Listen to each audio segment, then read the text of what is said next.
तो हम जब बात कर रहे थे सारे देवता और दानव की, अगर हम दानव की बात करें तो दानव की बात पूर्ण नहीं होगी जब तक हम एक बहुत बड़े दानव की बात ना करें। तो और इस पूरे ब्रह्मांड में सबसे बड़ा दानव कौन रहा है? हिरण्यकशिपु। हमने कथा सुनी थी 2 दिन पहले जय और विजय के बारे में। 4 कुमार जब वैकुंठ गए थे, उन्होंने जय विजय को श्राप दे दिया था कि तुम तो दैत्य की तरह व्यवहार कर रहे हो, जाके भौतिक जगत में दानव बन जाओ। तो जो पहला जन्म था जय विजय का, वो हुआ था हिरण्यकशिपु और हिरण्याक्ष से। और हमने ये भी वार्तालाप की थी जब अदिति और कश्यप मुनि गलत समय पर उन्होंने संतान की उत्पत्ति की, तो उस गलत समय पर कौन गर्भ में आ गया अदिति के? हिरण्यकशिपु और हिरण्याक्ष।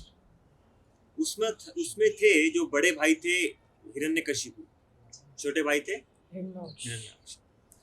तो हिरण्यकशिपु का मतलब क्या होता है? हिरण्या, हिरण्मया। हिरण मीन्स गोल्ड, सोना। सोने की बहुत चाहत थी हिरण्यकशिपु। कशिपु का मतलब क्या होता है? सॉफ्ट बेड, अच्छे गद्दे, साथ में स्त्री का सुख भोगना। तो 2 कार्य में लिप्त था हिरण्यकशिपु। किसमें? सोना में और सोने में। सोने में और सोना में।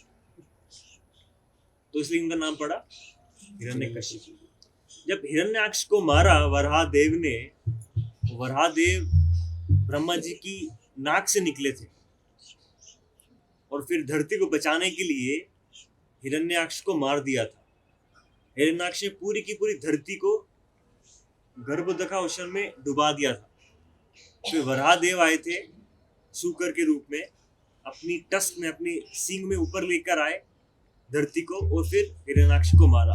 जब हिरण्याक्ष को मारा तो हिरण्यकशिपु बहुत क्रोधित हो गए कि किस प्रकार इस विष्णु की हिम्मत थी कि मेरे छोटे भाई को मार दिया।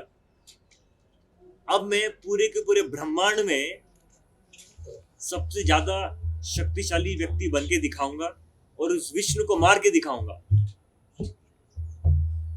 तो ये सबसे बड़ा अंतर होता है देवता और दानव में।